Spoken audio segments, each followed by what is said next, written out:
നമസ്കാരം. സ്പോട്ട് ലൈവിലേക്ക് സ്വാഗതം. മലപ്പുറം എടവണ്ണപ്പാറ ചാലിയാറിലെ 17-കാരിയുടെ ദുരൂഹമരണ കേസാണ് സ്പോട്ട് ലൈവ് ആദ്യം പരിശോധിക്കുന്നത്. പെൺകുട്ടി ആത്മഹത്യ ചെയ്ത സംഭവത്തിൽ കരാട്ടെ പരിശീലകനെ പോലീസ് അറസ്റ്റ് ചെയ്തു. കരാട്ടെ പരിശീലകൻ സിദ്ദിഖിനെതിരെ പോക്സോ വകുപ്പ് പ്രകാരം കേസെടുത്താണ് അറസ്റ്റ് ചെയ്തത്. കുട്ടിയെ ഇയാൾ പീഡിപ്പിച്ചിരുന്നതായി കുടുംബം ആരോപിക്കുന്നു.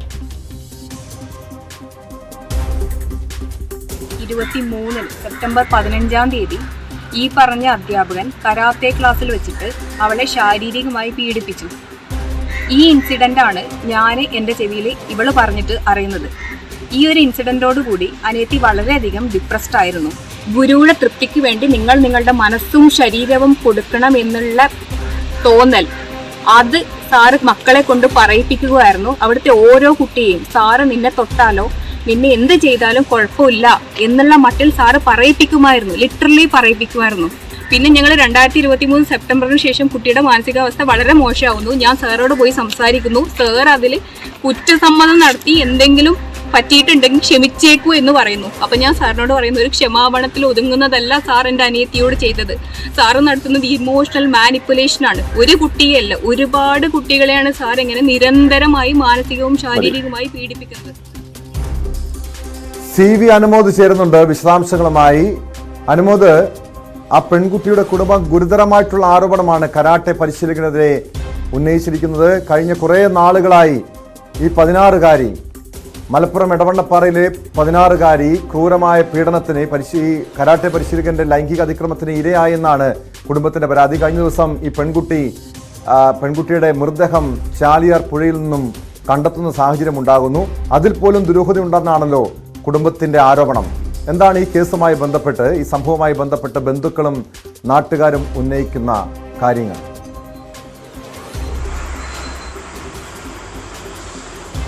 ഈ കരാട്ടെ പരിശീലകൻ സിദ്ദിഖിനെതിരെ ഗുരുതരമായ ആരോപണങ്ങളാണ് പെൺകുട്ടിയുടെ കുടുംബം ഉന്നയിക്കുന്നത്.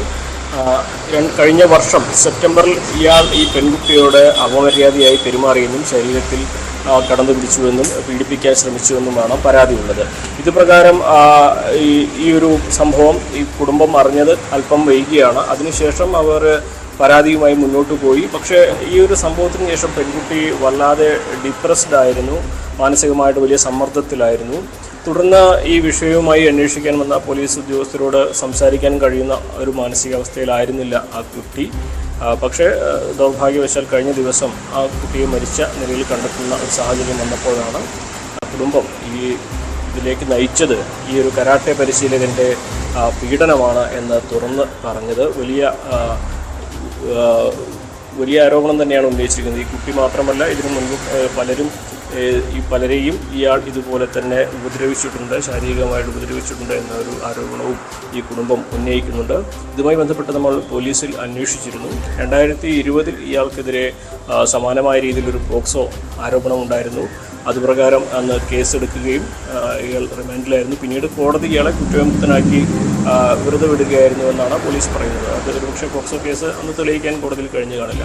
അതിനുശേഷം ഇയാൾ ഇത്തരത്തിലുള്ള പ്രവൃത്തികൾ തുടരുന്നു എന്ന് വ്യക്തമാക്കുന്നതാണ് ഇപ്പോഴത്തെ ഈ സംഭവ വികാസം. എന്താണെങ്കിലും ഇത് സംബന്ധിച്ച് ഈ കുട്ടിയുടെ പരാതി സംബന്ധിച്ച് ഇപ്പോൾ കുടുംബത്തിൻ്റെ പരാതി പോലീസ് സ്വീകരിച്ച് ഇയാളെ അറസ്റ്റ് ചെയ്തിരിക്കുന്നു. ഇയാൾക്കെതിരെ പോക്സോ വകുപ്പുകളാണ് ചുമത്തിയിട്ടുള്ളത്. അതിൻ്റെ നടപടിക്രമങ്ങൾ വാഴക്കാട് പോലീസ് സ്റ്റേഷനിൽ പുരോഗമിക്കുകയാണ്. പക്ഷേ ഇവിടെ ഉദിക്കുന്നൊരു ചോദ്യം, ഇത്തരത്തിൽ ഈ കുട്ടിയുടെ കുടുംബത്തിൻ്റെ തന്നെ വാക്കുകൾ കേൾക്കുമ്പോൾ കരാട്ടെ പരിശീലനത്തിന് എത്തുന്ന കുട്ടികളെ തെറ്റിദ്ധരിപ്പിച്ച് അവരെ ഇതൊന്നും തെറ്റല്ല, ഇതൊക്കെ ഇതിൻ്റെ ഭാഗമാണ് എന്ന് തെറ്റിദ്ധരിപ്പിച്ച് കുട്ടികളെ ശാരീരികമായിട്ട് ദുരുപയോഗം ചെയ്യുന്ന ഏറ്റവും മോശമായ തരത്തിൽ ഒരു പ്രവൃത്തി തന്നെയാണ് ഈ കരാട്ടെ പരിശീലന ഭാഗത്ത് ഉണ്ടായിട്ടുള്ളത്.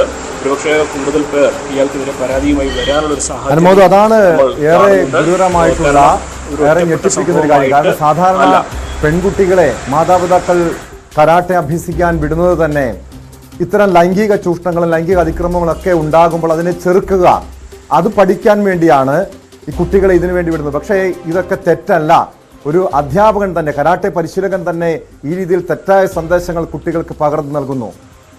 ഇതുമായി ബന്ധപ്പെട്ട് നേരത്തെ അനുമോദ് തന്നെ സൂചിപ്പിച്ചു, നേരത്തെ തന്നെ ഇയാൾക്കെതിരെ ഒരു പോക്സോ കേസ് വന്നതാണ്, അന്ന് റിമാൻഡിൽ കഴിഞ്ഞതാണെന്നൊക്കെ. അത് സമാനമായ രീതിയിൽ ഈ കരാട്ടെ പഠിക്കാനെത്തിയ പെൺകുട്ടികൾക്ക് നേരെ തന്നെയായിരുന്നു അന്നും ഇയാൾ ഈ രീതിയിൽ ലൈംഗികമായി ചൂഷണം ചെയ്തത്?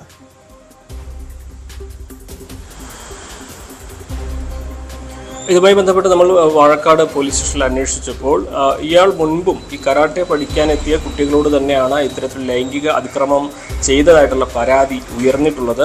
അതിന് ആ കേസിൽ ഒരുപക്ഷെ ഈ കേസുകൾ നമുക്കറിയാം, പോക്സോ കേസുകൾ കോടതിയിൽ ശിക്ഷിക്കപ്പെടണമെങ്കിൽ ഒരുപക്ഷെ പരാതിയുമായിട്ട് അനുബന്ധമായ തെളിവുകൾ ഹാജരാക്കേണ്ടി വരും. പക്ഷേ ഇത്തരത്തിൽ നമുക്കൊരു എടവണ്ണപ്പാറ നാട്ടിൻപുറമാണ്. ഈ പരാതി കൊടുത്തവർ ഈ പരാതിയുമായി കൂടുതൽ മുന്നോട്ട് പോകുകയോ അല്ലെങ്കിൽ ഒരുപക്ഷെ ഇയാളുടെ തന്നെ സമ്മർദ്ദത്താൽ അത് പിന്മാറുകയോ മറ്റോ ചെയ്തിരിക്കാം. എന്തായാലും കോടതിയിൽ ആ കേസ് തെളിയിക്കപ്പെടാതെ ഇയാളെ കുറ്റവിമുക്തനാക്കുന്ന ഒരു സാഹചര്യമാണ് ഉണ്ടായിട്ടുള്ളത്.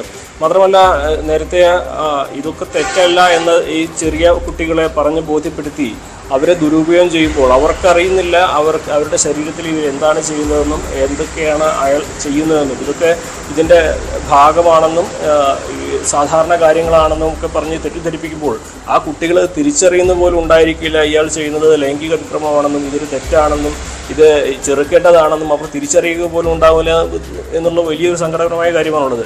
സ്വാഭാവികമായിട്ടും ഈ ആത്മഹത്യ ചെയ്ത അല്ലെങ്കിൽ മരിച്ചവരെ കണ്ടെത്തിയ കുട്ടിയുടെ കുടുംബം തന്നെ ഇതിൽ വലിയ സങ്കടത്തിലാണ്. കാര്യം ആ കുടുംബം തന്നെ ഇത് അറിഞ്ഞത് ഏറെ വൈകിയാണ്. അതിനുശേഷം ആ കുട്ടിക്ക് വേണ്ട മോറൽ സപ്പോർട്ടും അതുപോലെ തന്നെ വൈദ്യ സഹായവും എല്ലാം നൽകിയിട്ട് പോലും ആ കുട്ടിക്ക് അതിൻ്റെ വിഷമത്തിൽ നിന്നോ ആ ഒരു ദുഃഖത്തിൽ നിന്നോ അല്ലെങ്കിൽ ആ പ്രതിസന്ധിയിൽ നിന്ന് കരകയറാൻ കഴിഞ്ഞില്ല എന്നുള്ളതാണ് വലിയ പ്രശ്നം.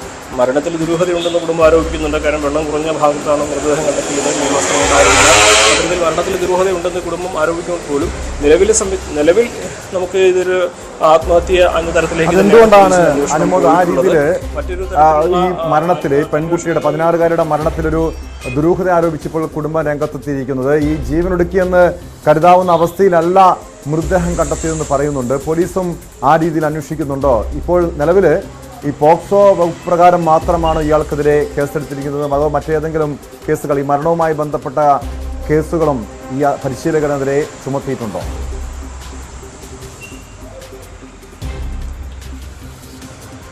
നമുക്ക് ഈ മരണവുമായി ബന്ധപ്പെട്ട് നേരിട്ട് പരിശീലനയെ ബന്ധിപ്പിക്കാവുന്ന തരത്തിലുള്ള തെളിവുകളോ അത്തരം കാര്യങ്ങളോ പോലീസിൻ്റെ അന്വേഷണത്തിൽ ഇതുവരെയും കണ്ടെത്തിയിട്ടില്ല. കാരണം 2 സാഹചര്യത്തിലായിരുന്നു ഇത് ഉണ്ടായിരുന്നത്.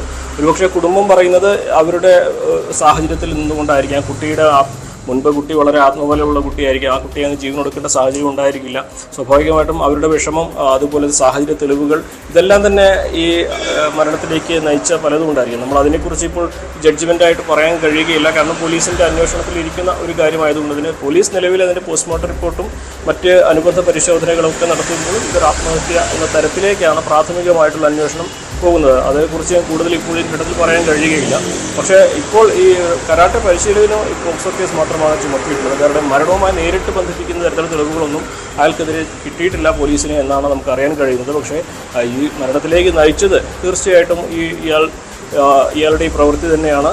അത് പോക്സോ നിയമപ്രകാരം ആ ചെയ്ത കുറ്റത്തിനുള്ള ശിക്ഷയാണ് പോലീസ് അല്ലെങ്കിൽ വകുപ്പാണ് ചുമത്തുന്നത്. പക്ഷേ അത് കാരണമുണ്ടായത് ഒരു മരണമാണ്. അതിന് കൊലപാതക കുറ്റം തന്നെ ചുമത്തിയാലും ഈ പ്രതിക്കെതിരെ ചുമത്തിയാലും അത് കുറവാകില്ല എന്നാണ് ഈ കുട്ടികളുടെ കുടുംബം തന്നെ പറയുന്നത്. സ്വാഭാവികമായിട്ടും ഇപ്പോൾ നിലവിൽ പോക്സോ വകുപ്പുകൾ ചുമത്തി അറസ്റ്റ് രേഖപ്പെടുത്തിയിട്ടുണ്ട്. ഇനി ബാക്കി കാര്യങ്ങൾ ഇതിൻ്റെ തുടരന്വേഷണത്തിന് ശേഷമേ വ്യക്തമാവുകയുള്ളൂ. കൂടുതൽ പേർ സ്വാഭാവികമായിട്ട് പരാതിയുമായിട്ട് വന്നാൽ ഈ കേസിൻ്റെ ഒരു ഗ്രാവിറ്റി കൂടാനുള്ള സാധ്യതയുമുണ്ട്. എന്താണെങ്കിലും വിശദമായ അന്വേഷണമാണ് ഈ പെൺകുട്ടിയുടെ കുടുംബം ആരോപിക്കുന്നത്, നാട്ടുകാരും ആരോപിക്കുന്നുണ്ട്. കൂടുതൽ പെൺകുട്ടികളെ ഇയാൾ ലൈംഗിക അതിക്രമത്തിന് ഇരയാക്കിയിട്ടുണ്ടെന്ന ഗുരുതരമായിട്ടുള്ള ആരോപണം കൂടി ഈ കുടുംബം പറയുന്നുണ്ടല്ലോ. അങ്ങനെ പുതിയ പരാതികൾ പോലീസിന് മുൻപാകെ വന്നിട്ടുണ്ടോ?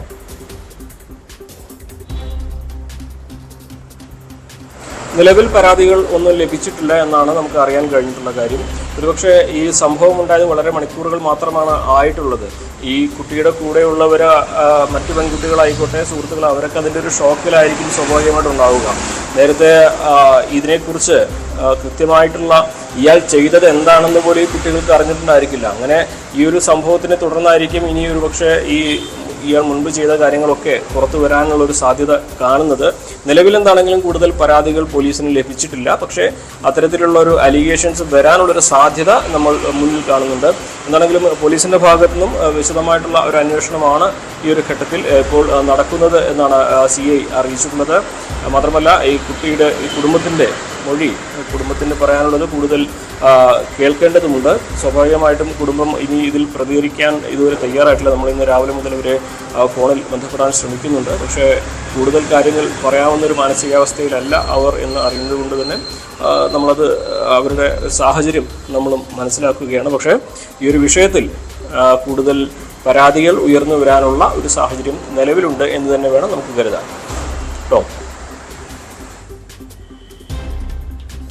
അനുമോദിത് സ്കൂളിനോടനുബന്ധിച്ചുള്ള സ്കൂളിന്റെ ഭാഗമായിട്ടുള്ള കരാട്ടെ പരിശീലനമാണോ അതോ ഒരു സ്വകാര്യ സ്ഥാപനമാണോ ഈ അധ്യാപകൻ ഈ സിദ്ദിഖ് നടത്തിയിരുന്നത്? ഇപ്പോൾ ഇത്തരം സംഭവങ്ങൾ ഇത്തരം ആരോപണങ്ങൾ ഒക്കെ ഉയർന്നു വന്ന പശ്ചാത്തലത്തിൽ ഇയാളെ അറസ്റ്റ് ചെയ്തിട്ടുണ്ട്. ഈ ഒരു സ്ഥാപനത്തിനെതിരെ കൂടി പോലീസിന്റെ ഭാഗത്തു നിന്ന് നടപടി ഉണ്ടാകുമോ?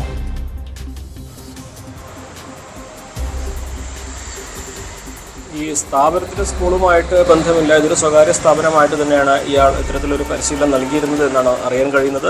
ഇടവണ്ണപ്പാറ ഒരു ചെറിയ ഗ്രാമമാണ്. സ്വാഭാവികമായിട്ടും നമ്മുടെ നാട്ടിലെ ഒരു സ്വകാര്യ സ്ഥാപനം എന്ന രീതിയിൽ തന്നെയാണ് ഇത് കരുതുന്നത്. മാത്രമല്ല സ്ഥാപനത്തിനെതിരെ ഈ വ്യക്തിക്കെതിരെ വരുന്ന ആരോപണങ്ങൾ സ്വാഭാവികമായിട്ടും സ്ഥാപനത്തിനെതിരെ വരുന്ന ആരോപണങ്ങളായിട്ട് തന്നെ വേണം കരുതാൻ. ഈ സ്ഥാപനത്തിൽ മുൻപ് അഭ്യസിച്ചവരും ഇപ്പോൾ പഠിക്കുന്നവരും സ്വാഭാവികമായിട്ടും ഇത്തരത്തിലുള്ള ചൂഷണങ്ങൾക്കിരയായിട്ടുണ്ടോ, ഇയാൾ അത്തരത്തിലുള്ള അതിക്രമങ്ങൾ ഇവരോട് ചെയ്തിട്ടുണ്ടോ എന്ന കാര്യം കൂടി ഒരുപക്ഷെ അന്വേഷണത്തിൻ്റെ ഭാഗമായിട്ട് പോലീസിൻ്റെ അന്വേഷണത്തിൻ്റെ ഭാഗമായിട്ട് വരും. അതിൽ കൂടുതൽ പരാതികൾ ഉയർന്നു വന്നാൽ ഇയാൾക്കെതിരെ കൂടുതൽ പോക്സോ വകുപ്പുകൾ അല്ലെങ്കിൽ കൂടുതൽ പോക്സോ കേസുകൾ ചുമത്താനുള്ള ഒരു സാധ്യത തന്നെയാണ് കാണുന്നത്. നിലവിലെ അവസ്ഥയിൽ കൂടുതൽ പരാതികൾ വന്നിട്ടില്ല. ഈ ഒരു സ്ഥാപനത്തിനെതിരെ സ്വാഭാവികമായിട്ട് ഈ വ്യക്തിയുടെ കീഴിലാണ് സ്ഥാപനം എന്നുകൊണ്ട് തന്നെ സ്ഥാപനത്തിനെതിരെ ഇയാൾക്കെതിരെ ഉയർന്ന ആരോപണങ്ങൾ സ്ഥാപനത്തിനെതിരെയുള്ള ആരോപണങ്ങളായിട്ട് തന്നെ വേണം കാണാൻ.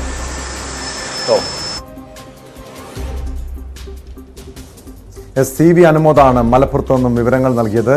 ഇന്നത്തെ കാലത്ത് പെൺകുട്ടികളെ പല മാതാപിതാക്കളും ഇത്തരം ലൈംഗിക അതിക്രമങ്ങളൊക്കെ ചെറുക്കുന്നതിൻ്റെ ഭാഗമായിട്ടാണ് കരാട്ടെ പരിശീലിപ്പിക്കുന്നത്. മിക്കവരും ഇപ്പോൾ ചെറിയ പ്രായം മുതൽ തന്നെ കുട്ടികളെ കരാട്ടെ പരിശീലിപ്പിക്കുന്നുണ്ട്.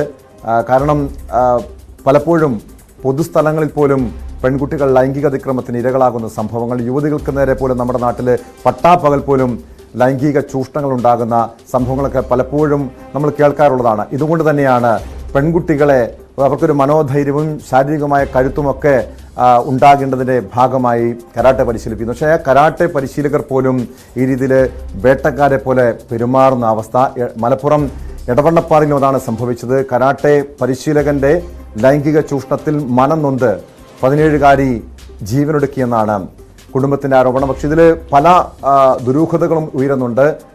ഒരു വെള്ളം അധികം ഇല്ലാതിരുന്ന ചാലിയാർപ്പുഴയിലെ ഭാഗത്താണ് മൃതദേഹം കണ്ടെത്തിയത്. അതുകൊണ്ട് തന്നെ ഈ കേസുമായി ബന്ധപ്പെട്ട മറ്റു ദുരൂഹതകൾ നീക്കണം. വിശദമായി ഇതിലൊരു കൊലപാതക സാധ്യത പോലും കുടുംബം ഉന്നയിക്കുന്നുണ്ട്. ആ കാര്യവും വിശദമായി പോലീസ് പരിശോധിക്കണമെന്നാണ് കുടുംബത്തിൻ്റെയും നാട്ടുകാരുടെയും ആവശ്യം.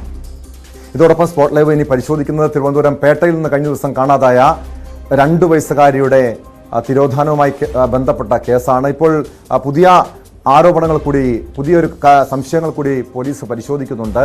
ഈ കുട്ടിയുടെ യഥാർത്ഥ രക്ഷിതാക്കൾ തന്നെയാണോ ഒപ്പമുണ്ടായിരുന്നത്, ഒപ്പമുള്ളത് തുടങ്ങിയ കാര്യവും പോലീസ് പരിശോധിക്കുന്നുണ്ട്. എന്തുകൊണ്ടാണ് ആ രീതിയിലും പോലീസിൻ്റെ അന്വേഷണം നീങ്ങുന്നത് എന്നുകൂടി സ്പോട്ട് ലൈവ് പരിശോധിക്കാം ഇടവേളയ്ക്ക് ശേഷം. സ്പോട്ട് ലൈവ് തുടരുന്നു. തിരുവനന്തപുരം പേട്ടയിൽ നിന്ന് കാണാതായ 2.5 വയസ്സുകാരിയെ കണ്ടെത്തി 3 ദിവസം കഴിഞ്ഞിട്ടും പോലീസിന് പ്രതികളെക്കുറിച്ച് യാതൊരു സൂചനയുമില്ല. അതിനിടെ യഥാർത്ഥ രക്ഷിതാക്കളാണോ ഒപ്പമുള്ളതെന്നറിയാൻ DNA പരിശോധന നടത്തുകയാണ് പോലീസ്. ഇതിനായി കുട്ടിയിൽ നിന്നും മാതാപിതാക്കളിൽ നിന്നും ശേഖരിച്ച സാമ്പിളുകൾ ഫോറൻസിക് ലാബിന് കൈമാറി. ഫോറൻസിക് ലാബിൽ നിന്നും എത്രയും വേഗം റിപ്പോർട്ട് കിട്ടണമെന്നും ആവശ്യപ്പെട്ടിട്ടുണ്ട്. കുട്ടിയുടെ രക്തസാമ്പിളും ശേഖരിച്ചിട്ടുണ്ട്. കുഞ്ഞിനെ തട്ടിക്കൊണ്ടുവന്നതാണോ എന്നതും അന്വേഷണ പരിധിയിലുണ്ട്. BV വിനോദ് ചേർന്നു വിശദാംശങ്ങളുമായി. വിനോദ്, കഴിഞ്ഞ 3 ദിവസമായി പോലീസ് പ്രതികൾക്ക് പിന്നാലെയാണ്. CCTVകൾ പരിശോധിച്ചു, യാതൊരു തുമ്പും ലഭിച്ചിട്ടില്ല. അതിനിടെ ഇപ്പോൾ ഈ കുഞ്ഞിനൊപ്പമുള്ളത് യഥാർത്ഥ രക്ഷിതാക്കളാണോ മാതാപിതാക്കൾ തന്നെയാണോ എന്നറിയാനുള്ള ഒരു അന്വേഷണത്തിലേക്ക് പോലീസ് നീങ്ങാനുള്ള കാരണം എന്താണ് വിനോദ്?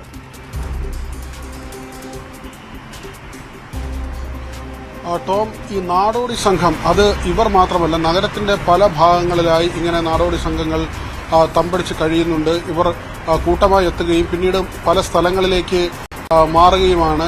അവരവർ ചെയ്യുന്ന ജോലിയുടെ സ്വഭാവം അനുസരിച്ച് പല സ്ഥലങ്ങളിലായി തമ്പടിക്കുന്നതാണ് ഇവരുടെ ഒരു രീതി. അത് ഒരു നാട്ടിൽ നിന്ന് എത്തിയ ആളുകളുണ്ട്, പല നാടുകളിൽ നിന്ന് വന്നവരുണ്ട്. ഇവർ വരുമ്പോഴും പോകുമ്പോഴും സംഘമായി എത്തുകയും പിന്നീട് കേരളത്തിലോ അല്ലെങ്കിൽ ഏത് സംസ്ഥാനത്തിലാണോ അവർ എത്തുന്നത് അവിടെ പിന്നീട് പല പല സ്ഥലങ്ങളിലായി ഇവർ തമ്പടിക്കുന്നതുമാണ് ഇവരുടെ രീതി. ഈ കുഞ്ഞിനെ കാണാതായി വലിയ തിരച്ചിൽ നടന്നു. രാവിലെ പോലീസ് പരിശോധന നടത്തിയ സ്ഥലത്ത് കുട്ടി ഉണ്ടായിരുന്നില്ല. ഇതേ സ്ഥലത്താണ് വൈകുന്നേരം കുട്ടിയെ കണ്ടെത്തുന്നത്. അതായത് രാവിലെ നടത്തിയ പോലീസ് സംഘം പരിശോധന നടത്തുമ്പോൾ കാണാത്ത സ്ഥലത്ത് വൈകുന്നേരത്തോടുകൂടി കുഞ്ഞിനെ കണ്ടെത്തുന്നു. അതായത് ആരോ അവിടെ കുഞ്ഞിനെ ഉപേക്ഷിച്ചു എന്നതിന് കൂടുതൽ ബലം പകരുന്ന തരത്തിൽ തന്നെയാണ് ഈ സാഹചര്യത്തെ കണക്കാക്കേണ്ടത്. പക്ഷെ ആര് അവിടെ ഉപേക്ഷിച്ചു എന്നതിൽ വ്യക്തതയില്ല. മാത്രവുമല്ല, ഈ ദമ്പതികളുടെ കുഞ്ഞാണോ ഈ കുട്ടി 2.5 വയസ്സുകാരി എന്ന സംശയവും പോലീസിനുണ്ട്. അതുകൊണ്ട് തന്നെയാണ് ഈ തരത്തിലുള്ള പരിശോധനാ നടപടികളുമായി മുന്നോട്ട് പോകാൻ തീരുമാനിച്ചത്. മാത്രവുമല്ല, ഇങ്ങനെ സംശയമുള്ള കാര്യങ്ങളിൽ DNA പരിശോധന നടത്തിയാണ് കുഞ്ഞിനെ കൈമാറുന്നതടക്കമുള്ള കാര്യങ്ങൾ ചെയ്യുന്നത്. നമുക്കറിയാം, നേരത്തെ ദത്തുവിവാദമൊക്കെ ഉണ്ടായപ്പോഴും ഈ തരത്തിലുള്ള പരിശോധനയും അങ്ങനെയുള്ള നടപടികളും ഉണ്ടായിരുന്നു. ഇങ്ങനെ വലിയ വിവാദമാകുന്ന കാര്യങ്ങളിൽ ഈ തരത്തിലുള്ള പരിശോധനകൾ കൃത്യമായി നടക്കും. അത് നിയമത്തിന്റെ ഭാഗം കൂടിയാണ്. അങ്ങനെ സംശയമുണ്ടെങ്കിൽ, പ്രത്യേകിച്ച് കേരളത്തിലുള്ളവരല്ല, മലയാളികളല്ല, മറ്റൊരു നാട്ടിൽ നിന്ന് വന്നതാണ് അവരുടെ കുഞ്ഞ് എന്ന് അവർ അവകാശപ്പെടുമ്പോഴും അവർക്ക് കുഞ്ഞിനെ ഇനി കൈമാറുമ്പോൾ ആ നിലയ്ക്കുള്ള പരിശോധനകൾ പൂർത്തിയാക്കേണ്ട ബാധ്യതയുണ്ട്. അതുകൊണ്ട് തന്നെയാണ് മാതാപിതാക്കളുടെ ഈ രക്തം പരിശോധിക്കുന്നതടക്കമുള്ള DNA പരിശോധന ഉൾപ്പെടെയുള്ള നടപടികളിലേക്ക് പോലീസ് കടക്കുന്നത്. അതേസമയം പോലീസിനെ സംബന്ധിച്ച് ഇത്തരം പരിശോധനകളുമായി മുന്നോട്ട് പോകുമ്പോഴും ഈ കുഞ്ഞ് ഇവർക്കൊപ്പം ഉണ്ടായിരുന്നു, ദീർഘനാളായി ഉണ്ടായിരുന്നു, ഇവരുടെ മറ്റ് ബന്ധുക്കളെല്ലാം ഉണ്ട്. അങ്ങനെയുള്ള ഒരു സാഹചര്യം നിലനിൽക്കുമ്പോഴും എങ്ങനെ കുഞ്ഞ് അവിടെ എത്തി എന്നതിൽ ഇതുവരെ ഒരു സ്ഥിരീകരണം നേടാനായിട്ടില്ല. കുഞ്ഞിന്റെ മൊഴിയെടുക്കാൻ അന്വേഷണ സംഘം ശ്രമിക്കുന്നുണ്ട്. കഴിഞ്ഞ ദിവസം അതിന് ശ്രമിച്ചെങ്കിലും അത് നടന്നില്ല.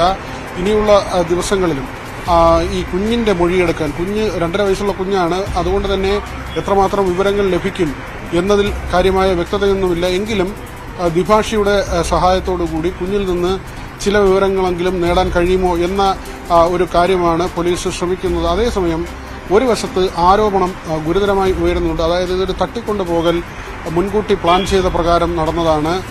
മറ്റു ചില വാർത്തകൾ മറയ്ക്കുന്നതിന് വേണ്ടി ഇങ്ങനെ ആസൂത്രിതമായി ഈ തട്ടിക്കൊണ്ടുപോകൽ നാടകം നടത്തി. അതിനുശേഷം കുഞ്ഞിനെ അവിടെ ഉപേക്ഷിച്ചു. ഒരു CCTVയിലും കുഞ്ഞിനെ കൊണ്ടുപോയതിന്റെ ദൃശ്യങ്ങളില്ല. കുഞ്ഞ് തനിയെ പോകാനുള്ള സാധ്യത അത് നാട്ടുകാരടക്കം തള്ളിക്കളയുകയാണ്. അതായത് വിനോദ്, ഈ കുടുംബം തന്നെ സൃഷ്ടിച്ചെടുത്ത ഒരു കഥയാണ് ഈ തട്ടിക്കൊണ്ടുപോകലെന്നാണോ ഈ പോലീസ് സംശയിക്കുന്നത്? അങ്ങനെ ഒരു സംശയിക്കാനുള്ള കാരണം എന്താണ്? കാരണം കഴിഞ്ഞ ദിവസം നമുക്കറിയാം, ഈ കുഞ്ഞിനെ വിട്ടുകിട്ടണമെന്ന് ആവശ്യപ്പെട്ടുകൊണ്ട് ഇന്നലെ ആശുപത്രിക്ക് മുന്നിൽ ഈ രക്ഷിതാക്കൾ അടക്കമുള്ളവർ പ്രതിഷേധവുമായി രംഗത്തെത്തുന്ന സാഹചര്യമുണ്ടായി.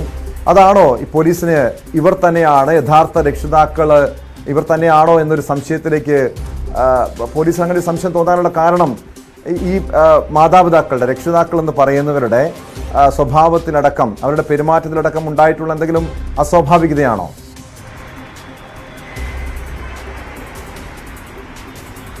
ടോം, ഇതിൽ തട്ടിക്കൊണ്ടുപോകൽ നാടകം അത് കുടുംബത്തെ കേന്ദ്രീകരിച്ചുകൊണ്ട് രാഷ്ട്രീയ ആരോപണമായും ഉയർന്നു വരുന്നുണ്ട്. അത് ഈ സമൂഹ മാധ്യമങ്ങളിലൊക്കെ വരുന്ന ഒരു പ്രചരണം എന്ന നിലയ്ക്കൊക്കെയും അങ്ങനെ ആക്ഷേപങ്ങളും ആരോപണങ്ങളും ഒരു വശത്ത് ഉയരുന്നു. ഈ കുടുംബവുമായി, ഈ കുട്ടിയുടെ കുടുംബവും മാതാപിതാക്കളുമായി ഏതെങ്കിലും തരത്തിൽ ശത്രുത ഉണ്ടായിരുന്ന ആളുകളുണ്ടോ, അതല്ല ഈ കുഞ്ഞിനെ വളർത്തുന്നതിന് വേണ്ടി മറ്റാരെങ്കിലും എടുത്തുകൊണ്ടുപോയതാണോ തുടങ്ങി ഒട്ടനവധി സംശയങ്ങളും ചോദ്യങ്ങളും ബാക്കിയാവുന്നുണ്ട്. പോലീസ് പറഞ്ഞ കാര്യം, ഈ രാത്രികാലങ്ങളിൽ ഇവർ മദ്യപിക്കുന്ന വിവരം അത് നാട്ടുകാർ തന്നെ നൽകിയ വിവരമാണ്. മദ്യപിക്കുമായിരുന്നു, പലപ്പോഴും ബഹളമുണ്ടാകുമായിരുന്നു. മാത്രവുമല്ല, ഈ പ്രാദേശികമായുള്ള ചില ആളുകൾ അവർ കൂടി ഇവർക്കൊപ്പം എത്തി മദ്യപിക്കുന്ന രീതി ഉണ്ടായിരുന്നു എന്ന ചില വിവരങ്ങൾ പുറത്തു വന്നിരുന്നുണ്ട്. എല്ലാ വശങ്ങളും പരിശോധിക്കുമെന്നാണ് DCP ഏറ്റവും ഒടുവിൽ അദ്ദേഹത്തിന്റെ പ്രതികരണമായി നൽകിയിരുന്നത്. പോലീസ് അന്വേഷണം തുടരുന്നുണ്ട്, ശാസ്ത്രീയ പരിശോധനകൾ. ഇപ്പോൾ DCP പറഞ്ഞതിനപ്പുറത്തേക്ക് കൃത്യമായി CWCയുടെ സംരക്ഷണയിലാണ് കുഞ്ഞുള്ളത്. ആ കുഞ്ഞിന്റെ സംരക്ഷണം, അതിന്റെ പരിശോധനകൾ ഒരു വശത്ത്, അതോടൊപ്പം തന്നെ കുഞ്ഞിനെ വിട്ടു നൽകണമെങ്കിൽ പൂർത്തിയാകേണ്ട നിയമ നടപടികൾ അത് ഒരു വശത്തുണ്ട്. ഇതെല്ലാം പൂർത്തിയാക്കിക്കൊണ്ട് മാത്രമേ കുഞ്ഞിനെ നൽകുന്ന ഒരു നിലയിലേക്ക് പോകാൻ കഴിയൂ. അത് നിയമപ്രശ്നമാണ്. മറ്റൊന്ന്, ടോം ചോദിച്ചതുപോലെ കുഞ്ഞിനെ വിട്ടുകിട്ടുന്ന കാര്യത്തിൽ അതിൽ നേരത്തെ വന്ന ഒരു ആക്ഷേപം കുഞ്ഞിനെ മാതാപിതാക്കളെ കാണിക്കുന്നില്ല എന്നതാണ്. അങ്ങനെയല്ല, നമ്മൾ കഴിഞ്ഞ ദിവസം ബന്ധപ്പെട്ട അധികാരികളുമായി സംസാരിക്കുമ്പോൾ മനസ്സിലായത് കുഞ്ഞിനെ അമ്മയെയും അച്ഛനെയും ഒക്കെ കാണിക്കുന്നുണ്ട്. അമ്മയ്ക്ക് കുഞ്ഞിനെ കാണുന്നതിനെന്തെങ്കിലും തടസ്സമില്ല. ആ നിലയ്ക്ക് ഉള്ള വിവാദങ്ങൾ അത് വ്യാജമാണ് എന്ന തരത്തിലുള്ള കാര്യങ്ങളൊക്കെയാണ് ഇതുമായി ബന്ധപ്പെട്ട ആളുകൾ പറയുന്നത്.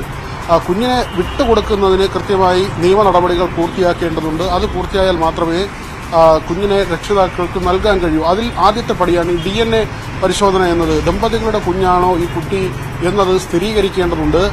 അല്ലെങ്കിൽ അങ്ങനെ അല്ലാതെ ഇങ്ങനെ നാടോടികളായി വരുന്ന ആളുകൾ ഒരുപക്ഷെ അവരുടെ കുഞ്ഞാകാം, അല്ലെങ്കിൽ ഈ തട്ടിക്കൊണ്ടുപോകൽ പല സ്ഥലങ്ങളിൽ നടക്കുന്നതാകാം. ഈ തിരികെ ഈ കുഞ്ഞിനെ എടുത്തതിന് പിന്നിൽ അങ്ങനെ എന്തെങ്കിലും വൈരാഗ്യമുണ്ടോ, മറ്റൊരു നാടോടി സംഘം ഇവർക്ക് തർക്കമുണ്ടോ തുടങ്ങിയ കാര്യങ്ങളെല്ലാം പരിശോധിക്കേണ്ടതുണ്ട്. പക്ഷേ 10 ദിവസത്തോളം കുഞ്ഞിനെ ഇങ്ങനെ വെക്കുമ്പോൾ അത് മറ്റൊരു ആരോപണമാണ്. ചെറിയ കുഞ്ഞാണ്, ഓർമ്മയിലുള്ള കാര്യങ്ങൾ തുടക്കത്തിൽ പറയും. പക്ഷേ 10 ദിവസം കഴിയുമ്പോൾ കുഞ്ഞ് ഈ സംഭവങ്ങൾ മറക്കാനുള്ള ഇടയുണ്ട്. അതിനുശേഷം കുഞ്ഞിനോട് കാര്യങ്ങൾ ചോദിച്ചാൽ ഒരുപക്ഷെ കുഞ്ഞ് കാര്യങ്ങൾ മറന്നുപോകും. 10 ദിവസമൊക്കെയും കഴിയുമ്പോൾ കാര്യങ്ങൾ മറന്നുപോകാനുള്ള സാധ്യതയുണ്ട്. തീർച്ചയായും വിനോദ് സൂചിപ്പിച്ച പോലെ വിനോദ് ഒരു 2 വയസ്സുള്ള കുഞ്ഞാണ്. നിലവിലത് മാതാപിതാക്കളുടെ സംരക്ഷണയിലല്ല. കുഞ്ഞ് അത്താണിയിലെ ഒരു ശിശു സംരക്ഷണ കേന്ദ്രത്തിലാണ് ഉള്ളതെന്നാണ് മനസ്സിലാക്കാൻ കഴിയുന്നത്. ഇനി യഥാർത്ഥ രക്ഷിതാക്കളാണെങ്കിൽ ആ കുഞ്ഞിനെ അവരിൽ നിന്ന് മാറ്റി നിർത്തുന്നത് പോലും ഒരു വലിയ ആ കുഞ്ഞിന് മാനസികമായി വലിയ ബുദ്ധിമുട്ടുണ്ടാക്കുന്ന കാര്യമല്ലേ? ഇത് ഈ DNA പരിശോധനാ ഫലം ലഭിച്ച ശേഷം മാത്രമായിരിക്കുമോ ഈ കുട്ടിയെ മാതാപിതാക്കൾക്ക് തിരിച്ച് നൽകുകയുള്ളൂ എന്നാണ് മനസ്സിലാക്കുന്നത്. അങ്ങനെയെങ്കിൽ എത്ര ദിവസം ഈ ഫോറൻസിക് ലാബിലെ പരിശോധനാ റിപ്പോർട്ട് ലഭിക്കുകയാണെങ്കിൽ എത്ര ദിവസത്തെ ഒരു കാലതാമസം വേണ്ടി വരും?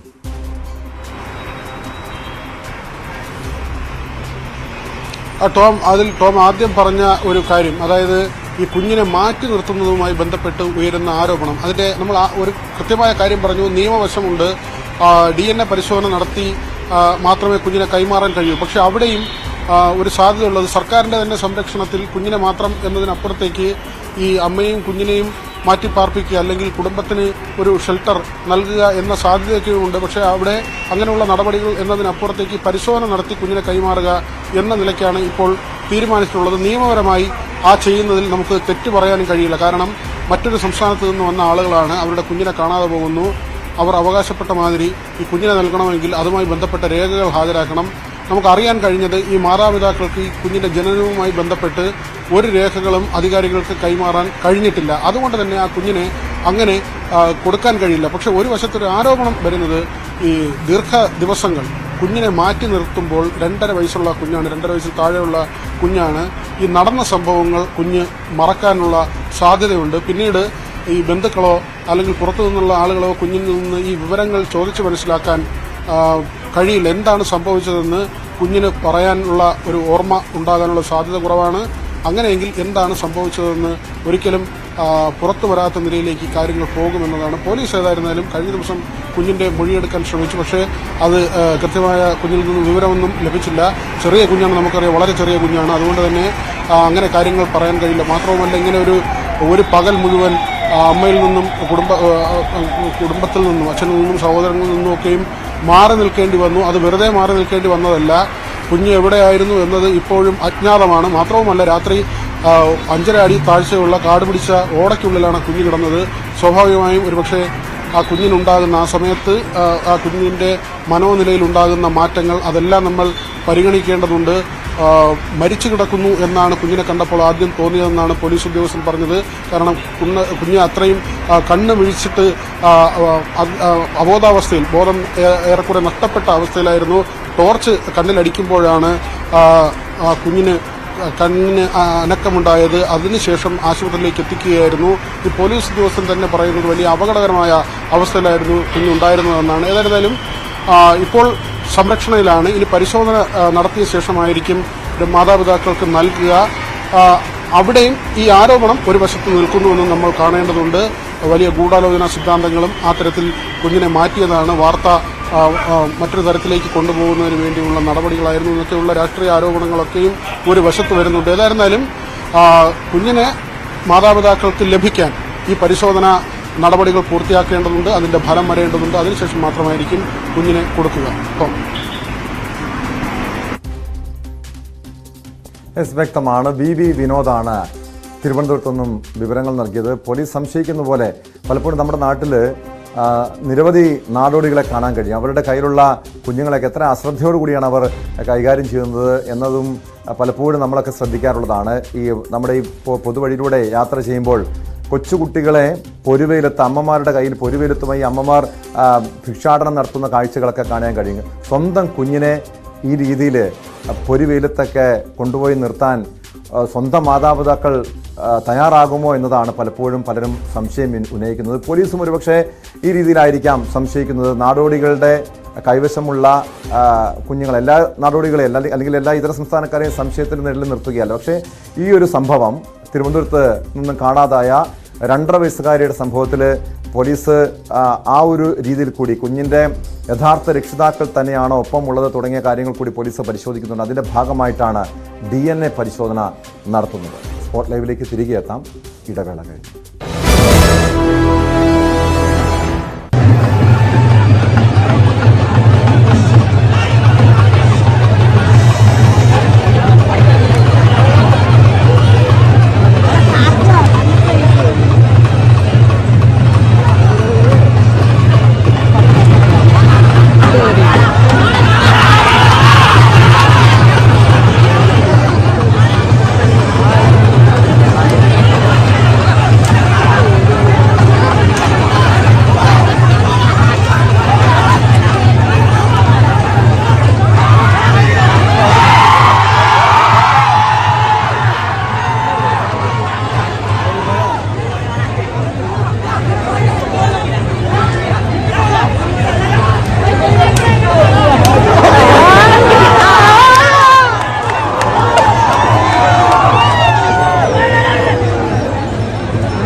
പട്ടാമ്പിക്കൊപ്പം ദേശോത്സവത്തിനിടെ ഉണ്ടായ കൂട്ടയടിയുടെ ദൃശ്യങ്ങളാണ് ഇപ്പോൾ കണ്ടത്.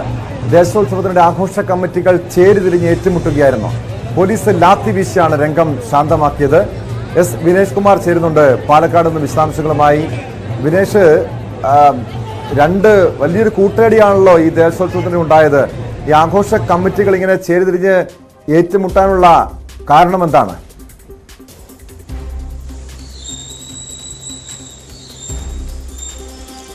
ടോം, സാധാരണ നിലയിൽ ഇപ്പോൾ 2 വർഷമൊക്കെ ആയിട്ടാണ് ഈ വള്ളുവനാടൻ പ്രദേശങ്ങളിൽ, വള്ളുവനാടൻ അതിർത്തി പ്രദേശങ്ങളിലാണ് ഈ ദേശോത്സവം സംഘടിപ്പിക്കുന്നത്. ദേശോത്സവം എന്ന് പറഞ്ഞാൽ ഒരു ചെറിയ ഉത്സവം തന്നെയാണ്.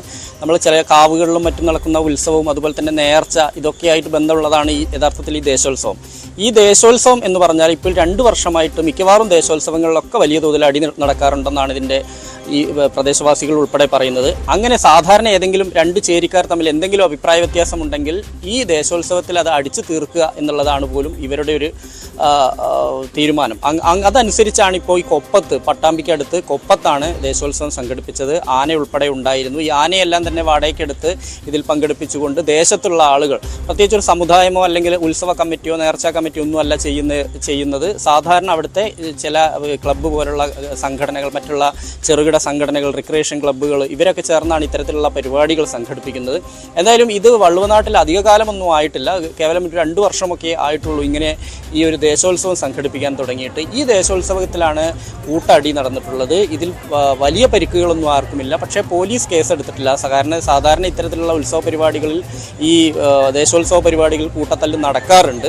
അപ്പോൾ അത് ഇനി അടുത്ത ദേശോത്സവം അടുത്ത പ്രദേശത്ത് നടക്കും. അവിടെ ഇതിൻ്റെ ബാക്കിയുള്ള അടി നടക്കും. അങ്ങനെ ഓരോ ദേശവും ഈ പ്രദേശങ്ങളിലുള്ള ഈ പട്ടാമ്പി, കൊപ്പം, ഷൊർണൂർ ഭാഗങ്ങളിലുള്ള ദേശങ്ങളിലാണ് ഇത്തരത്തിലുള്ള ദേശോത്സവം സംഘടിപ്പിക്കുന്നത്. സംഘടിപ്പിക്കുന്നത്. ഇവിടെ എല്ലാം തന്നെ വരും ദിവസങ്ങളിലൊക്കെ ചെറുതും വലുതുമായ അടിച്ചു തീർക്കുക എന്നുള്ളത് തന്നെയാണ് ഇവരുടെ ഒരു തീരുമാനം. ഇതിൽ സംഘടിപ്പിച്ച ആളുകൾ രണ്ട് ചേരിയായി തിരികെയും ചെറുപ്പക്കാരാണ്, ഭൂരിഭാഗവും ചെറുപ്പക്കാർ, ഭൂരിഭാഗം എന്നല്ല, ഇത് സംഘടിപ്പിക്കുന്നത് പൂർണ്ണമായും ചെറുപ്പക്കാരാണ്.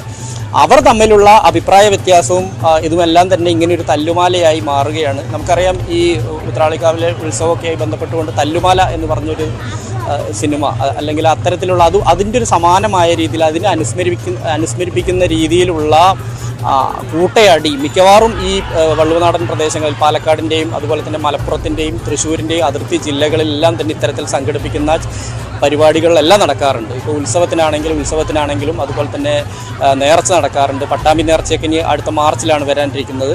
അതുപോലെ തന്നെ വലിയ ഉത്സവങ്ങൾ വരാനിരിക്കുന്നു, വേലകൾ വരാനിരിക്കുന്നു. അതിൻ്റെ ഒരു ഭാഗം തന്നെയാണ് ചെറിയ തരത്തിലാണെങ്കിൽ പോലും ഈ ദേശോത്സവം സംഘടിപ്പിക്കുന്നത്. ഈ ദേശോത്സവത്തിലാണിപ്പോൾ കൂട്ടയടി നടക്കുകയും പക്ഷേ പോലീസ് കേസ് എടുത്തിട്ടില്ല, ആർക്കും വലിയ പരിക്കില്ല, അതുകൊണ്ട് ആർക്കും പരാതിയുമില്ല. അതുകൊണ്ട് പോലീസ് കേസുമായി മുന്നോട്ട് പോകേണ്ടതില്ല എന്നൊരു തീരുമാനത്തിലാണ് എത്തിയിട്ടുള്ളത്. ടോം. പക്ഷേ വിനേഷ്, ഇതൊക്കെ ഒരു കുടിപ്പകയിലേക്ക് മാറാൻ സാധ്യതയുണ്ടോ? വിനേഷ് പറഞ്ഞു അവിടെ ഇത്തരം ദേശോത്സവങ്ങളും ഉത്സവങ്ങളൊക്കെ ഉണ്ടാകുമ്പോൾ ഇത്തരം കൂട്ടയടികളൊക്കെ സ്വാഭാവികമാണെന്ന്. പോലീസും അതിനത്ര ഗൗരവത്തോടു കൂടിയല്ലേ കാണുന്നത്? കാരണം കേസെടുത്തിട്ടില്ല എന്ന് പറയുന്നു. അതെന്തുകൊണ്ടാണ് ഇത്തരം സംഭവങ്ങളൊക്കെ, ഇത്തരം കൂട്ടയടികളൊക്കെ ഉണ്ടാകുമ്പോൾ പോലീസ് ഒരു ലാത്തിയടിയിൽ മാത്രം അവസാനിപ്പിക്കുന്നത് നടപടികൾ?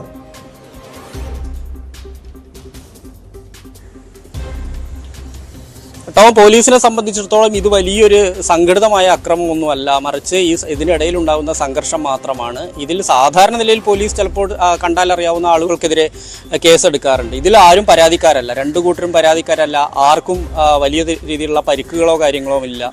അതുകൊണ്ട് തന്നെ അതുകൊണ്ടാണ് പോലീസ് പലപ്പോഴും ഇതിൽ നിന്ന് കേസെടുക്കാതെ വിട്ടു നിൽക്കുന്നത്. ഒറ്റപ്പെട്ട ചില സംഭവങ്ങളിലൊക്കെ പോലീസ് കേസെടുക്കാറുണ്ട്. എന്നാലും ഇത് പകയും വിദ്വേഷവും ഉള്ളവരെല്ലാം അവിടെ എത്തുക, അടിച്ചു തീർക്കുക, പ്രശ്നം തീർക്കുക, അതിൻ്റെ ബാക്കി അടുത്ത ദേശോത്സവങ്ങളിൽ തീർക്കുക. ഇത് തന്നെയാണ് യഥാർത്ഥത്തിൽ ഈ പട്ടാമ്പി ഷൊർണൂർ ഭാഗങ്ങളിലൊക്കെ നടന്നുകൊണ്ടിരിക്കുന്നത്. അതിൻ്റെ ഒരു ഭാഗമായിട്ടാണ് ഇതിനെ പോലീസും കാണുന്നത്. നാട്ടുകാരെ സംബന്ധിച്ചിടത്തോളം ഇത് വലിയൊരു കാര്യമായി, ഈ കൂട്ടയടിയൊന്നും വലിയൊരു കാര്യമല്ല പ്രദേശവാസികൾക്ക്. ഞാൻ നേരത്തെ സൂചിപ്പിച്ച പോലെ കഴിഞ്ഞ ഒരു 2 വർഷമായി വള്ളുവനാട്ടിലെ അതിർത്തി ഗ്രാമങ്ങളിൽ ഇത്തരത്തിലുള്ള പരിപാടികൾ, ഫെസ്റ്റുകൾ സംഘടിപ്പിക്കുന്നുണ്ട്. അതായത് ദേശോത്സവം പോലുള്ള ഒരുപാട് ഫെസ്റ്റുകൾ സംഘടിപ്പിക്കുന്നുണ്ട്, ക്ലബ്ബുകൾ നടത്തുന്നുണ്ട്, മറ്റ് കലാപരിപാടികളുണ്ട്. ഈ ദേശോത്സവത്തിൽ പ്രത്യേകിച്ചൊന്നുമില്ല, ഒരു എഴുന്നള്ളത്ത്, ആന, ഇങ്ങനെ ഇതിനെല്ലാം സംഘടിപ്പിച്ചുകൊണ്ടുള്ള ഒരു പരിപാടി മാത്രമാണ്. ആ പ്രദേശത്തുള്ള ആളുകളിൽ നിന്ന് പിരിവെടുത്തും അതുവഴി പോകുന്ന വാഹനങ്ങൾ കൈ കാണിച്ച് അവർക്ക് റെസീറ്റ് കൊടുത്തുകൊണ്ട് പിരിവെടുത്തുകൊണ്ടും ഈ പ്രദേശത്തെ യുവാക്കൾ സംഘടിപ്പിക്കുന്ന ഒരു പരിപാടി മാത്രമാണിത്.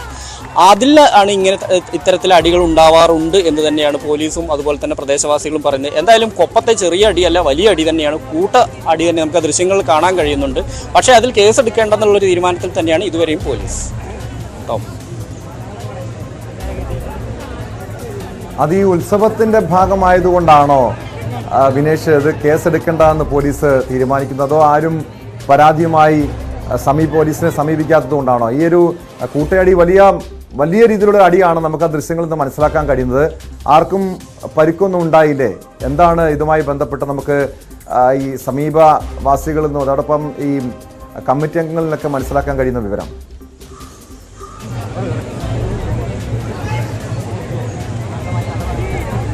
ടോം, ഈ വാശിയുള്ളവരും പ്രതികാരമുള്ളവരും വിരോധമുള്ളവരും എല്ലാം തന്നെ അടിച്ചു തീർക്കാൻ എത്തുന്ന ഒരു സ്ഥലമായിട്ട് തന്നെയാണ് യഥാർത്ഥത്തിൽ ഈ ദേശോത്സവത്തെ കാണുന്നത്.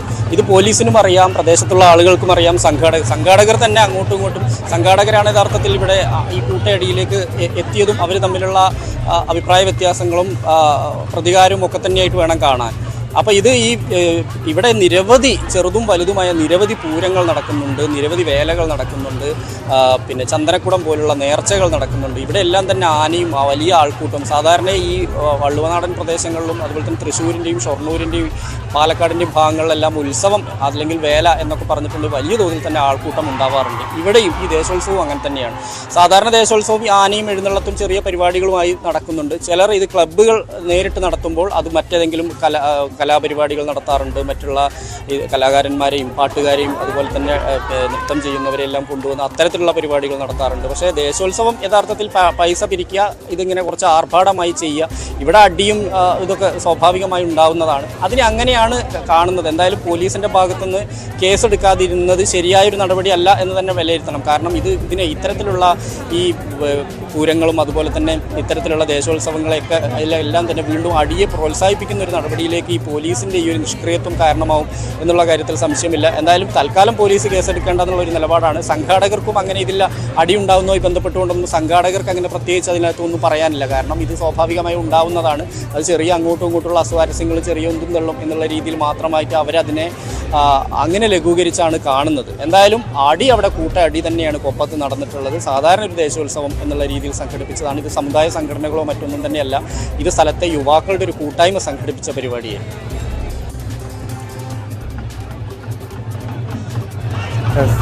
വ്യക്തമാണ്. എസ് ദിനേഷ് കുമാറാണ് വിവരങ്ങൾ നൽകിയത്. ഒരുപക്ഷെ ഈ വടക്കൻ കേരളത്തിൽ ഇതൊരു പതിവ് കാഴ്ചയാകാം. പക്ഷേ ആ ദൃശ്യങ്ങൾ കാണുമ്പോൾ ഈ കൊപ്പത്തുണ്ടായത് വലിയൊരു സംഘർഷത്തിന് സമാനമായിട്ടുള്ള കാഴ്ചകളെന്നാണ് നമുക്ക് മനസ്സിലാക്കാൻ കഴിയുന്നത്. പക്ഷെ എന്തായാലും പോലീസും അതിനെ ആ രീതിയിൽ മാത്രം ഈ ഉത്സവത്തിൻ്റെ ഭാഗമായി നടന്ന ഒരു സാധാരണ നാടൻതല്ലായി മാത്രമാണ് പോലീസ് അതിനെ കാണുന്നത്. ഇത്തരം സംഭവങ്ങൾ അത് കാര്യമായി പിന്നീട് ഒരു കുടിപ്പകയിലേക്ക് മാറാതിരിക്കാനാണ് ശ്രദ്ധിക്കേണ്ടത്. സ്പോട്ട് ലൈവിന് പോകുന്നത് പത്തനംതിട്ടയിലേക്കാണ്. വീണ്ടും ഒരു നിയമന തട്ടിപ്പ് കേസ് വന്നിരിക്കുന്നു. ആരോഗ്യവകുപ്പിൽ ജോലി നൽകാമെന്ന് പറഞ്ഞ് 9 ലക്ഷം രൂപ തട്ടിയ കേസിൽ കുണ്ട്ര സ്വദേശിയാണ് അറസ്റ്റിലായത്. 2021 കുണ്ട്ര നിയോജക മണ്ഡലത്തിൽ RJD പിന്തുണയോടെ മത്സരിച്ച വിനോദിനെയാണ് അടൂർ ഡിവൈഎസ്പി അറസ്റ്റ് ചെയ്തത്. ഇയാളുടെ കൂട്ടുപ്രതികളായ സഹോദരങ്ങളെ എടപ്പോൺ സ്വദേശികളായ മുരുകദാസ് കുറുപ്പ്, അയ്യപ്പദാസ് കുറുപ്പ് എന്നിവരും അറസ്റ്റിലായി. 15ഓളം പേരിൽ നിന്ന് സമാന രീതിയിൽ ഇവർ പണം തട്ടിയെടുത്തതായും പരാതി ഉയർന്നു വരുന്നുണ്ട്. വാർത്തയുടെ വിശദാംശങ്ങളുമായി ശശിനാരായണൻ ചേരുന്നു. ശശി, ഏതാനും മാസങ്ങൾക്ക് മുൻപാണ് ആരോഗ്യവകുപ്പിനെ തന്നെ സംശയ നിഴലിൽ നിർത്തിയ നിയമന തട്ടിപ്പ് പരാതി ഉയർന്നു വന്നത്. വീണ്ടും പത്തനംതിട്ടയിൽ നിന്നും തന്നെ ഇത്തരം സംഭവങ്ങൾ വീണ്ടും ഒരു നിയമന തട്ടിപ്പ് കേസ് പരാതി വന്നിരിക്കുന്നു. ഈ ഒരു നിലവിൽ ഒരാളെ അറസ്റ്റ് ചെയ്തിട്ടുണ്ട്. കൂടുതൽ പേർക്ക് സംഭവത്തിൽ പങ്കുണ്ടോ? ഏതെങ്കിലും ഉന്നതർക്ക് രാഷ്ട്രീയ നേതാക്കളുടെ ആരുടെങ്കിലും പേര് ഈ തട്ടിപ്പ് കേസുമായി ഉയർന്നു വന്നിട്ടുണ്ടോ?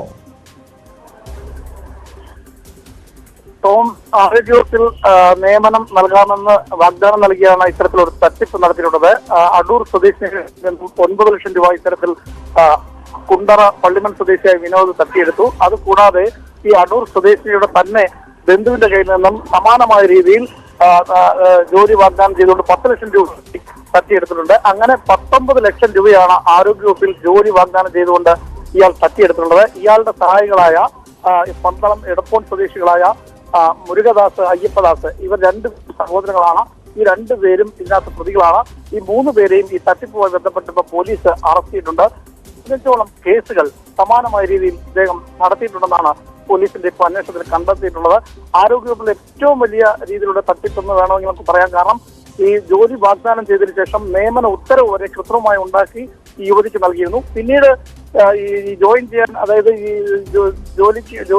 ജോലിയിൽ നിയമന ഉത്തരവ് ലഭിച്ച ആ ദിവസം സെക്രട്ടറിയിൽ എത്തിയപ്പോൾ തന്നെ അദ്ദേഹം കള്ളം പറഞ്ഞ് വീണ്ടും ഈ യുവതിയെ വിളിച്ചിട്ട് ഈ നിയമന ഉത്തരവ് വാങ്ങുകയാണ് ചെയ്തത്. അത്തരത്തിൽ പലതരത്തിലുള്ള തട്ടിപ്പ് നടത്തിയപ്പോൾ അതിന് സംശയം തോന്നിയ തുടർന്നാണ് യുവതി പോലീസിൽ പരാതി നൽകിയത്. തുടർന്ന് പോലീസ് നടത്തിയ അന്വേഷണത്തിലാണ് വലിയ രീതിയിലുള്ള തട്ടിപ്പ് ഇയാൾ നടത്തിയതായി കണ്ടെത്തിയിട്ടുള്ളത്. കുണ്ട്ര 2021 നിയമസഭാ തെരഞ്ഞെടുപ്പിലും ഇദ്ദേഹം സമാനമായ രീതിയിൽ മത്സരിച്ച് RJDയുടെ പിന്തുണയോടെ സ്വന്തമായിട്ടാണ് മത്സരിച്ചത്. അങ്ങനെ ഒരു പൊതു പ്രവർത്തകൻ എന്നുള്ള ഒരു മുഖം സൃഷ്ടിച്ചുകൊണ്ടാണ് ഈ തട്ടിപ്പ് നടത്തിയിട്ടുള്ളത്. 15ഓളം പരാതികൾ ഇതിനകം പോലീസിൽ 2 പരാതിയിലാണ് പോലീസ് കേസെടുക്കുകയും അതുമായി ബന്ധപ്പെട്ടുള്ള അറസ്റ്റ് ഉണ്ടായിരിക്കുന്നത്. ഈ 3 പേരെയാണ് ഇപ്പോൾ അറസ്റ്റ് ചെയ്തിരിക്കുന്നത്. ഈ തട്ടിപ്പിൽ കുണ്ട്ര വെള്ളിമൺ സ്വദേശി വിനോദിനെയും ഇടപ്പോൺ സ്വദേശി അയ്യപ്പദാസ്, അതുപോലെ തന്നെ അയ്യപ്പദാസിന്റെ സഹോദരൻ മുരുകദാസ് എന്നിവരെയാണ് ഇപ്പോൾ അടൂർ DSPയുടെ സംഘം അറസ്റ്റ് ചെയ്തിട്ടുള്ളത്. വിശാലമായ രീതിയിൽ ഒരു തട്ടിപ്പ് ജോലി വാഗ്ദാനം ചെയ്തുകൊണ്ട് നിലവിൽ 15ഓളം പരാതികൾ പോലീസിന് ലഭിച്ചിട്ടുണ്ട്. 2 പരാതികളിന്മേലാണ് പോലീസ് കേസെടുത്തിരിക്കുന്നത്. ഈ 2 പരാതികളിലാണോ, 2 പേരിൽ നിന്നാണോ ഈ 9 ലക്ഷം രൂപ ഇവർ തട്ടിയെടുത്തത്? അങ്ങനെയെങ്കിൽ ഏകദേശം ഒരു കോടിക്കണക്കിന് രൂപയുടെ തട്ടിപ്പ് നടന്നതായിട്ടുള്ള സംശയം കൂടി പോലീസിനുണ്ടോ? 15 പേർ നിലവിൽ പരാതി നൽകിയിരിക്കുന്നത് 15 പേരാണ്. കൂടുതൽ പേർ ഇവർക്കെതിരെ പരാതിയുമായി പോലീസിനെ സമീപിക്കാനുള്ള സാധ്യതയുണ്ടോ? അത്തരത്തിൽ തന്നെയാണ് നമുക്ക് ഇത് വിലയിരുത്തേണ്ടത്. കാരണം ആദ്യഘട്ടത്തിൽ യുവതി മാത്രമാണ് പരാതി നൽകിയത്. ഇവരുടെ 9 ലക്ഷം രൂപയാണ് തട്ടിയെടുത്തത്. ഈ യുവതിയുടെ തന്നെ ബന്ധുവായ ആരോഗ്യവകുപ്പ് ജോലി വാഗ്ദാനം ചെയ്ത് 10 ലക്ഷം രൂപ തട്ടിയെടുത്തത്. ഈ യുവതിക്ക് പണം നഷ്ടപ്പെട്ടതിന് ശേഷമാണ് യുവതിയുടെ ബന്ധു കൂടി പരാതിയുമായി വന്നത്. അങ്ങനെ രണ്ടുപേരുടെ 19 ലക്ഷം രൂപയാണ് ആരോഗ്യവകുപ്പിലെ നിയമനവുമായി ബന്ധപ്പെട്ട് വിനോദ് തട്ടിയെടുത്തത്. കൂടുതൽ പരാതികൾ ഇതിനു ശേഷമാണ് വരുന്നത്. അതിനുശേഷം വന്ന 15ഓളം പരാതികൾ ഇപ്പോൾ പോലീസിന് ലഭിച്ചിട്ടുണ്ട്. അതിൽ 2 പരാതികളിലാണ് അടൂർ പോലീസ് കേസ് എടുത്തിട്ടുള്ളത്. ബാക്കി ഉള്ള പരാതികൾ പോലീസ് അന്വേഷിക്കുകയാണ്. എന്തായാലും വലിയൊരു തട്ടിപ്പ്, ലക്ഷങ്ങളുടെ തട്ടിപ്പ് പക്ഷേ ഇതുമായി ബന്ധപ്പെട്ട് നടത്തിയിട്ടുണ്ടെന്നാണ് പോലീസിന്റെ വിലയിരുത്തൽ. അതിന് വിശദമായ അന്വേഷണം ആവശ്യമാണ്. ഈ വിനോദിന് വേണ്ട കാര്യങ്ങൾ ചെയ്തിട്ട് കൊടുത്തിട്ടുള്ളത് ഈ പന്തളം എയർപോർട്ട് സ്വദേശികളായ മുരുകദാസും സഹോദരങ്ങളായ മുരുകദാസും അയ്യപ്പദാസുമാണ്. ഇവരെ ഈ ജോലിയുടെ കാര്യമായി ബന്ധപ്പെട്ട ആളുകൾ സമീപിക്കുമ്പോൾ സെക്രട്ടേറിയറ്റിലേക്ക് കൊണ്ടുപോയും തിരുവനന്തപുരത്ത് കൊണ്ടുപോയി പല ദിവസങ്ങളിൽ അവിടെ കൊണ്ടുപോയി സെക്രട്ടറി സമയം നിർത്തുകയൊക്കെ ചെയ്യുന്ന ഒരു രീതി, വിശ്വസിപ്പിക്കുന്ന രീതിയിൽ അവിടെ ഉദ്യോഗസ്ഥന്മാരെ സംസാരിക്കുന്ന രീതിയൊക്കെ ഇദ്ദേഹം പിന്തുടർന്നിരുന്നു. ഇതൊക്കെ ഈ ജോലിയുമായി ബന്ധപ്പെട്ടുള്ള ആളുകൾ വിശ്വസിപ്പിച്ചാണ് ഇത്തരത്തിൽ പണം തട്ടിയെടുത്തിട്ടുള്ളത്. എന്തായാലും വലിയ വിപുലമായ ഒരു തട്ടിയില് ഈ ആരോഗ്യവകുപ്പുമായി ബന്ധപ്പെട്ട് നടന്നിട്ടുണ്ടെന്നറിയാം. നേരത്തെ നമുക്ക് സമാനമായ രീതിയിൽ ആരോഗ്യവകുപ്പിൽ നിയമന തട്ടിപ്പുമായി ബന്ധപ്പെട്ട് പത്തനംതിട്ടയിൽ തന്നെയാണ് വിവാദമായ കേസുണ്ടായിട്ടുള്ളത്. അതിന് പിന്നാലെയാണ് ഇപ്പോൾ ഇത്തരത്തിൽ സമാനമായ രീതിയിൽ ഒരു തട്ടിപ്പ് കൂടി ഇപ്പോൾ പുറത്തു വന്നിരിക്കുന്നത്. അതിൽ പോലീസ് വിശദമായി ചോദ്യം ചെയ്യുകയാണ്. 3 പ്രതികളെയും പോലീസ് അറസ്റ്റ് ചെയ്തിട്ടുണ്ട്. വിനോദിനെയും അതുപോലെ തന്നെ മുരുകദാസിനെയും അയ്യപ്പദാസിനെയും ഇന്ന് പോലീസ് അറസ്റ്റ് ചെയ്ത് വിശദമായി ചോദ്യം ചെയ്തു വരികയാണ്. എത്തരത്തിലാണ് ഇവർ ഇതിനുള്ള നടപടികൾ എന്ന് മുതലാണ് 2021 മുതലാണെന്നാണ് ഇവർ മൊഴി നൽകിയിട്ടുള്ളത്. പക്ഷേ അതിനു മുൻപും സമാനമായ രീതിയിൽ മറ്റു തട്ടിപ്പുകൾ നടത്തിയിട്ടുണ്ടോ എന്നുള്ള കാര്യം കൂടി പോലീസ് പരിശോധിക്കുന്നുണ്ട്. എന്തായാലും പോലീസിലേക്ക് പരാതികൾ ഇപ്പോൾ ലഭിക്കുന്നുണ്ട്. അത് ആ കണക്കനുസരിച്ച് പറയുകയാണെങ്കിൽ ഒരുപക്ഷെ ലക്ഷങ്ങളുടെ തട്ടിപ്പ്, ഈ ജോലിയുടെ നിയമനവുമായി ബന്ധപ്പെട്ട് ലക്ഷങ്ങളുടെ തട്ടിപ്പ് ഇവർ നടത്തിയിട്ടുണ്ട് എന്ന് തന്നെയാണ് നമുക്ക് വിലയിരുത്താൻ കഴിയുന്നത്. ടോം,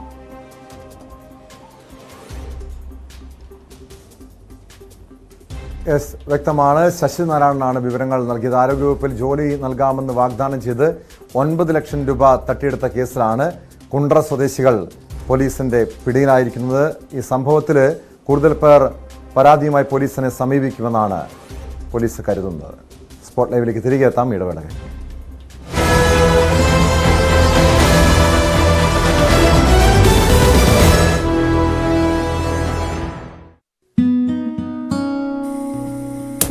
എല്ലാ വിഭാഗം കർഷകരുടെയും ക്ഷേമത്തിനായാണ് പ്രവർത്തിക്കുന്നതെന്നും മോദി. യുവ കർഷകൻ മരിച്ചതിൽ കേന്ദ്ര സർക്കാരിനെ വിമർശിച്ച് കോൺഗ്രസ് നേതാവ് രാഹുൽ ഗാന്ധി. പ്രധാനമന്ത്രി നരേന്ദ്രമോദിയുടെ അഹങ്കാരം കാരണമാണ് കർഷകൻ മരിച്ചതെന്നാണ് രാഹുലിന്റെ ആരോപണം. മോദിയുടെ അഹങ്കാരം കാരണം കഴിഞ്ഞ തവണ 700-ലേറെ കർഷകർക്കാണ് ജീവൻ ബലി കൊടുക്കേണ്ടി വന്നതെന്നും രാഹുൽ. കർഷകരുമായി തുറന്ന ചർച്ചയ്ക്ക് തയ്യാറെന്ന് കേന്ദ്രമന്ത്രി അനുരാഗ് താക്കൂർ. കർഷകൻ രാജ്യത്തിന്റെ അന്നദാതാക്കളാണ്. കേന്ദ്ര സർക്കാരിന് മുൻവിധികളൊന്നുമില്ല. കർഷകർക്കായി സബ്സിഡി അടക്കം നിരവധി സഹായം ചെയ്ത സർക്കാരാണ് മോദിയുടേതെന്നും അനുരാഗ് താക്കൂർ. മോദിയെയും ഇഡിയെയും ഭയന്ന് ചില കോൺഗ്രസ് നേതാക്കൾ ബിജെപിയിലേക്ക് ഓടുകയാണെന്ന് കോൺഗ്രസ് അധ്യക്ഷൻ മല്ലികാർജുൻ ഖാർഗെ. തെരഞ്ഞെടുപ്പിൽ വിജയിച്ച പല സംസ്ഥാനങ്ങളിലും കോൺഗ്രസ് ഭരണം അട്ടിമറിക്കപ്പെട്ടിട്ടുണ്ട്. പലരും കോൺഗ്രസിൽ നിന്ന് വളർന്ന മന്ത്രിയും മുഖ്യമന്ത്രിയും വരെയായി. തത്വദീക്ഷയില്ലാതെ ഇവർ ബിജെപിയിലേക്ക് പോവുകയാണെന്നും ഖാർഗെ. ഹരിയാനയിലെ ബിജെപി സർക്കാരിനെതിരെ കോൺഗ്രസ് കൊണ്ടുവന്ന അവിശ്വാസ പ്രമേയത്തിൽ ചർച്ച. 2 മണിക്കൂർ ചർച്ചയാണ് നിശ്ചയിച്ചിരിക്കുന്നത്. സർക്കാർ എല്ലാ മേഖലകളിലും പരാജയപ്പെട്ടതായി പ്രതിപക്ഷ നേതാവ് ഭൂപീന്ദർ ഹുഡ ആരോപിച്ചു. സഭയിൽ അംഗബലം ബിജെപി ജെജെപി കൂട്ടുകക്ഷി സർക്കാരിന് അനുകൂലമാണ്. ബിജെപി പദയാത്ര പാട്ട് വിവാദത്തിൽ വിശദീകരണം നൽകി സോഷ്യൽ മീഡിയ സെൽ. പാട്ട് കേൾക്കാതിരുന്നത് അബദ്ധത്തിന് കാരണം, പിഴവ് സംഭവിച്ചെന്നും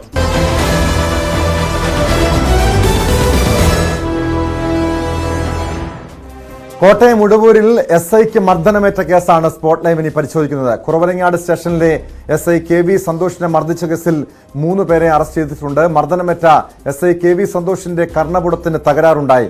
ഉടവൂരിൽ വിദ്യാർത്ഥികൾ ചേരിതിരിഞ്ഞ് തല്ലിയതറിഞ്ഞെത്തിയപ്പോഴാണ് ചിലർ പോലീസിന് നേരെ തിരിഞ്ഞത്. സംഭവത്തിൽ ഡിവൈഎഫ്ഐ പ്രവർത്തകരായ 3 പേരെയാണ് പോലീസ് അറസ്റ്റ് ചെയ്തിരിക്കുന്നത്. മർദ്ദനത്തിന്റെ ദൃശ്യങ്ങളും പുറത്തു വന്നിട്ടുണ്ട്.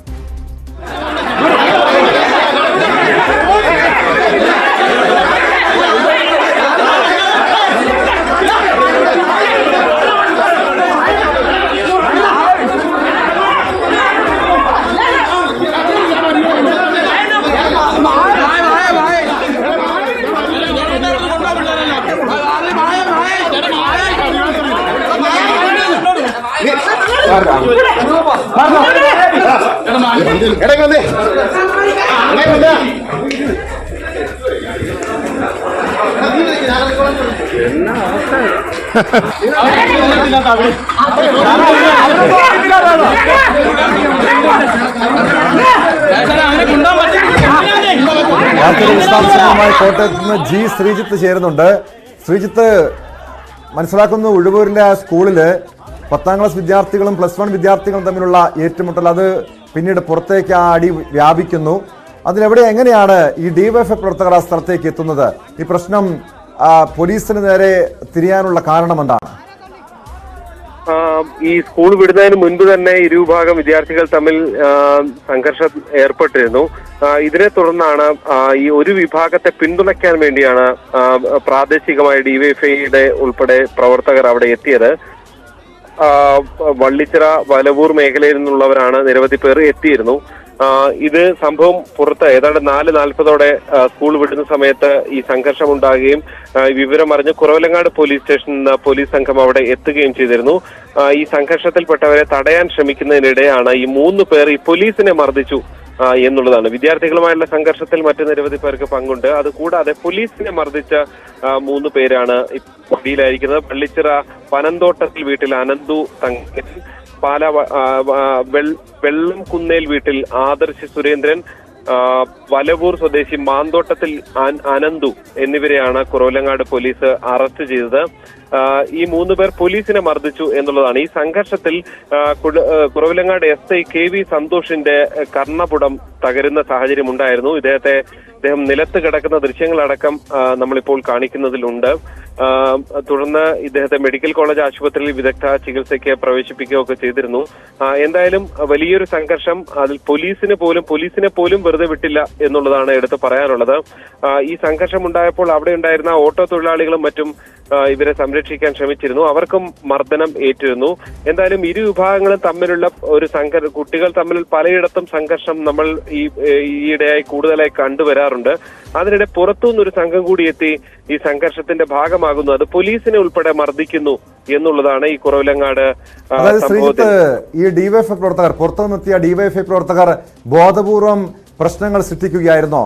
ഇപ്പോൾ ഈ SIയെ മർദ്ദിച്ച കേസിൽ മാത്രമാണ് നടപടി ഉണ്ടായിരിക്കുന്നത്. ഈ സംഘർഷത്തിൽ നിരവധി ആളുകളെ കാണാൻ കഴിയും. അവർക്കെതിരെയും പോലീസിന്റെ ഭാഗത്തു നിന്ന് നിയമപരമായ നടപടി, അവർക്കെതിരെയും കേസെടുക്കാനുള്ള സാധ്യതയുണ്ടോ? തീർച്ചയായും ഈ സംഘർഷത്തിൽ പോലീസ് കേസെടുത്തിട്ടുണ്ട്. ഈ അറസ്റ്റ് ചെയ്തത് ഇപ്പോൾ ഈ 3 പേരെ എന്നുള്ളതാണ് നമുക്ക് ലഭ്യമാകുന്ന വിവരം. തീർച്ചയായും സംഘർഷത്തിൽ പങ്കെടുത്തവർക്കെതിരെ നടപടി ഉണ്ടാകും എന്ന് തന്നെയാണ് പോലീസിൽ നമുക്ക് അറിയാൻ സാധിച്ചത്. സാധാരണഗതിയിൽ ഇങ്ങനെ ഒരു സംഭവം ഉണ്ടാകുമ്പോൾ അവിടെ ഇത് ഇടപെട്ട് ശാന്തമാക്കാൻ ശ്രമിക്കുന്ന പോലീസിന് നേരെ ചില വാക്കേറ്റങ്ങളും മറ്റും ഉണ്ടാകാറുണ്ട്. പക്ഷെ ഇത് അതിനപ്പുറം അതിര് കവിഞ്ഞ് അവരെ മർദ്ദിക്കുന്നു, അവരുടെ ഒരാളുടെ ചെവിയുടെ കർണപുടം തന്നെ അടിച്ച് തകർക്കുന്നു. അത്രത്തോളം ഒരു ഗുരുതര സംഭവമായിട്ടാണ് പോലീസ് ഇതിനെ കണ്ടത്. അതുകൊണ്ട് തന്നെയാണ് ഇന്നലെ തന്നെ ഈ ഒരു തുടർ നടപടിയുമായി പോലീസ് മുന്നോട്ട് പോയത്. എന്തായാലും ഇവരെ 3 പേരെ അറസ്റ്റ് ചെയ്തിരിക്കുന്നു. അറസ്റ്റ് ഉൾപ്പെടെയുള്ള തുടർ നടപടികളുമായി പോകുന്നു. മറ്റ് ഈ സംഘർഷത്തിലും പോലീസ് കേസ് രജിസ്റ്റർ ചെയ്തിട്ടുണ്ട്. അതിലും തുടർ നടപടി ഉണ്ടാകുമെന്നാണ് നമുക്ക് ലഭ്യമാകുന്ന വിവരം. ടോം.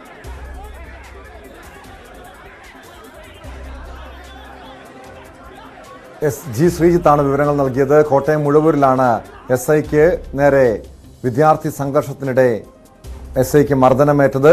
സംഭവത്തിൽ 3 ഡിവൈഎഫ്ഐ പ്രവർത്തകരെ അറസ്റ്റ് ചെയ്തിട്ടുണ്ട്. മർദ്ദനമേറ്റ SI KV സന്തോഷിന്റെ കർണപുടത്തിന് തകരാറുണ്ടായി. സ്പോട്ട് ലൈവ് പൂർണ്ണമാകുന്നു. നമസ്കാരം.